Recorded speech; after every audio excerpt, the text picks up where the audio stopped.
Hey guys, this is Ryan with Momma on Mission. If you're new here, I am a Christ-following, book-loving wife and a homeschool mom to 3 boys. So on this channel, you will see all things biblical womanhood, parenting related, book related, and homeschool related. So if you're interested in any of that, I ask that you would subscribe and hit that notification bell so that you will be alerted anytime we upload a new video. Today I'm joining in a collaboration with Shawna over at World of Washaba. And this is the Read Aloud collab. So I have gotten a lot of questions on how we get so much reading done during our school year, and what I do during that time, how I pick my books. So I'm here to answer all of your Read Aloud questions. In the description box down below, you will see Shawna's channel, and you will also see the playlist of all the other mamas who are taking part in this collaboration. So you'll get all the good Read Aloud tips, tricks, and ideas. And I will for sure be watching that because I'm always looking to improve our reading time.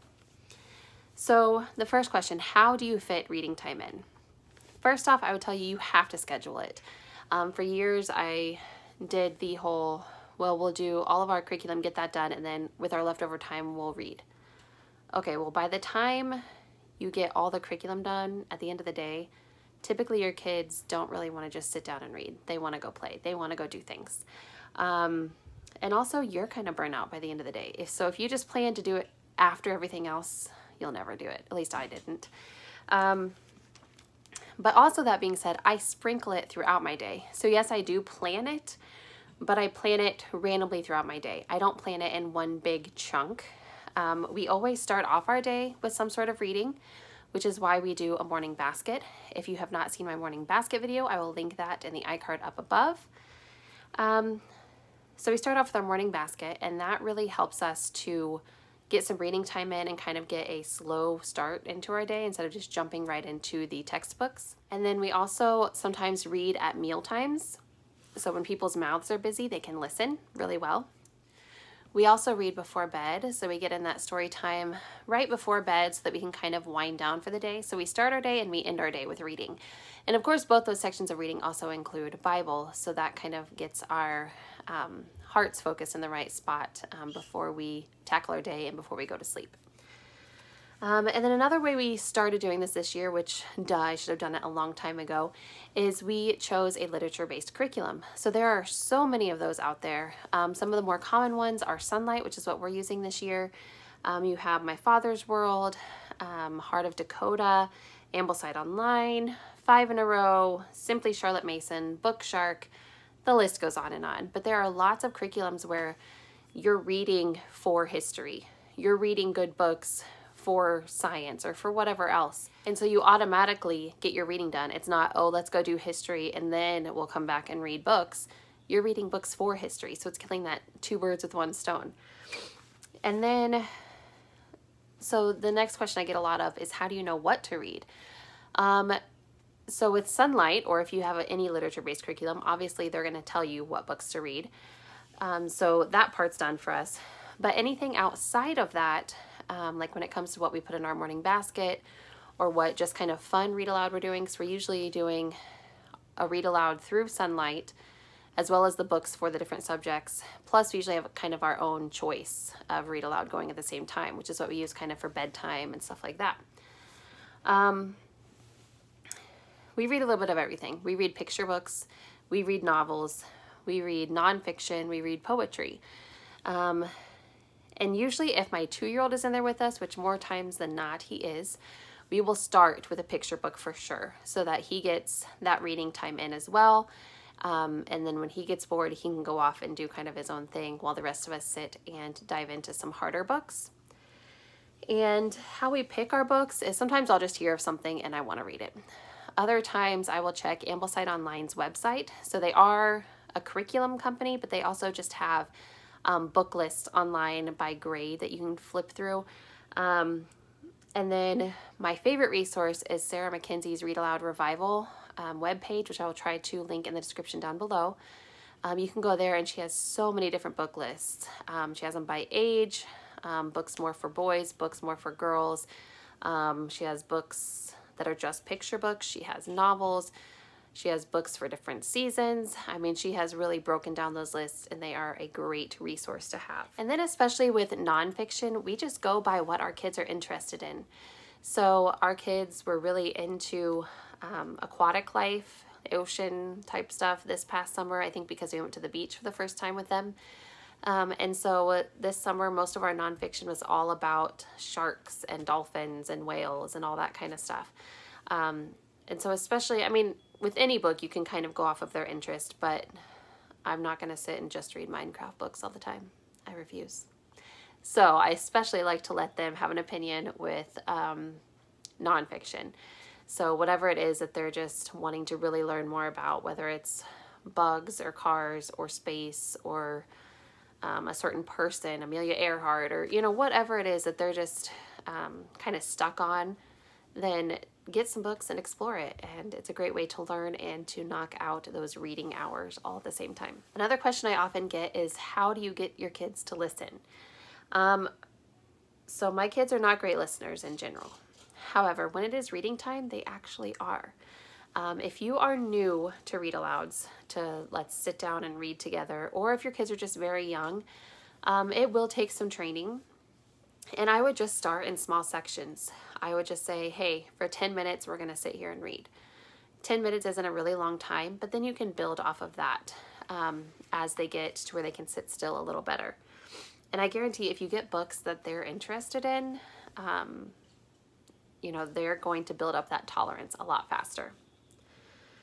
And also I've learned busy hands and busy mouths are a really good thing. So eating times and then putting something in their hand for them to do if they're not eating. And I will show those in a second. And also for my family, this isn't the case for every family. My family, we have to spread out. I love the idea of everyone cuddling on the couch and reading a book together, but we usually start off that way with our picture books. And then someone's touching someone else, or someone's breathing too loud, or someone is coughing or looking at someone else or whatever. So usually after the picture book is done, we kind of spread out into our own areas of the living room or wherever we are. And I will just show pictures if there's any after I read the page. But we can't stay close together for very long because my kids tend to talk a lot when they are close together. This isn't every mom's thing, but it's mine. Be engaging when you read. Try not to be monotone. Try not to be reading super fast just to get it over with, or you know, whatever. Just engage them. So if that means using the different voices for the different characters, which I do all the time, except my kids really hate it when I try to read. Like we were reading, I think it was A Secret Garden. So a lot of that's like in a real thick accent. And when I try to read in accents and I'm not good at it, my kids make me stop because they get really annoyed with me. But anyway, using different voices for the different characters is a good technique. And randomly ask questions throughout. So I know we like to have kind of that discussion time afterward, or maybe asking them questions to check their comprehension afterwards. But maybe even just throughout the story, pause and just say, oh, why do you think she made that choice? Or do you think that was the right thing to say? Or, oh my goodness, what do you think is going to happen next? Just to keep them engaged in what is going on. So last I will show you what I use to keep their hands busy during these times. So one thing I love to use is good old building materials. So I will let them play Legos. I will give everyone their own little pile so that there is no rummaging around through the giant box of Legos. Any moms, you know that sound that I'm talking about. Not good for reading aloud. But I will give them each their own little pile and say, whatever's in the pile is what you got. Be creative, use your brain, figure it out. Or we will use my personal favorite, these magnet tiles. And so my only problem with this is we only have one set and 3 kids. And so we need like 2 more sets.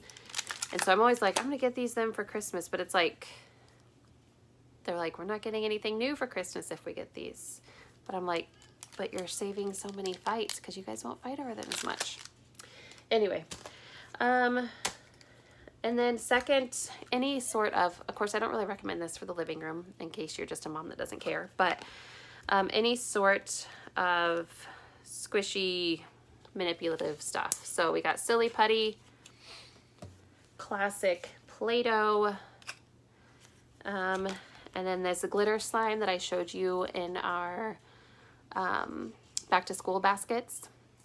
So this is not the super slimy stuff, it's more squishy, and so it doesn't like get all over everything typically. So if we were at the table reading, then they can play with these and they keep their hands busy, and therefore they listen a lot better. Another thing to just keep their hands busy that you can take in the living room are another thing that I showed you in our back to school baskets. So a Rubik's Cube.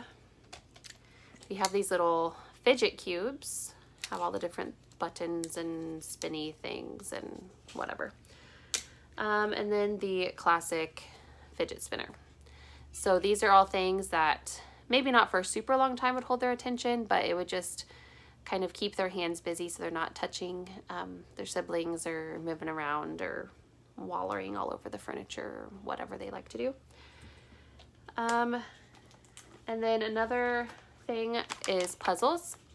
So obviously if you have older kids, you might want to get out like a big puzzle that you can all be working on while you're reading. This is just a little 48 piece puzzle, but however big, however little is appropriate for your kids. Puzzles are a great way to keep them quiet and engaged. And then art type stuff. So if you're the mom that doesn't mind paint, then painting is a great idea for read aloud time. I am not that mom. So we do, for my little guy, we have like these magic colors. So it is, I think this one's pretty much all used up, but these magic markers that will only work on this page or like this notebook. Oh, I guess we still have some more pages left. So he can't make a mess. So that's cool. He also uses the water wows where you just paint the different scenes with water and stuff will come up. And then for my bigger guys, we have things like spirographs, a classic. Sometimes I just give them all regular old coloring books. I'm 32 and still love to color, so. And then my older boys have been joining me lately, kind of as a wind down activity every once in a while. I've been putting on a movie or an audiobook, and I will color in these grown-up coloring books. But my 6- and 9-year-old have been loving these lately too. So this is just like the mandala one. And so it's like a little more intense coloring, but I just give them some colored pencils and that keeps them quiet for a really long time. We also like to draw. So we have like these type books, drawing cars. We have an animals one where they can actually, you know, step by step learn how to draw certain things. But sometimes if I need them, sometimes I'll just give them a piece of paper and say, go to town. But what happens with my older boys is they really like to make comic books, which is great. But when they're trying to think of storylines in their head and like writing and drawing and all this stuff, they're not really focused on listening to the story. So sometimes I have to lay ground rules when it comes to drawing. Either you have to draw something from that book, like one of these guys, or you need to be drawing what you hear in the story. Because otherwise, like I said, sometimes they just get way carried away. So those are the things that I kind of use to help keep them busy, but still engaged in what we're doing. And one last tip is I would say, don't forget audiobooks. For the longest time, I thought audiobooks, that's not really listening to a book. That's more like watching TV, but it's really not. I very much now think that audiobooks definitely count for reading. I'm a busy mom like all of you probably are. If I didn't have audiobooks, I would hardly read for myself because I, you know, will put in an AirPod and listen to a book while I'm folding laundry or doing dishes or something or cooking dinner. And so that's how I get through so many books. But audiobooks are great for the car. So we'll go on trips, even if it's just, you know, we live 15 minutes, 20 minutes outside of town. So even that little 15, 20-minute chunks here and there just to go run errands, we'll get through a lot of a book. when you're just busy and you need to be doing dishes or cooking dinner, but they haven't had their read aloud time yet, put in the audiobook and let them listen while you're doing your thing. And also they're really great for, like I said, meal times. So if you're busy feeding the baby and they need to be eating lunch, pop in the audiobook during lunchtime. And don't forget older siblings. It is great practice for them to be able to read out loud to people, and it is great for the littles who get to listen in. So those are my tips for read alouds. Don't forget to check out Shawna's channel down below and check out the playlist. Please subscribe if you haven't already, and I will talk to you next time. Bye.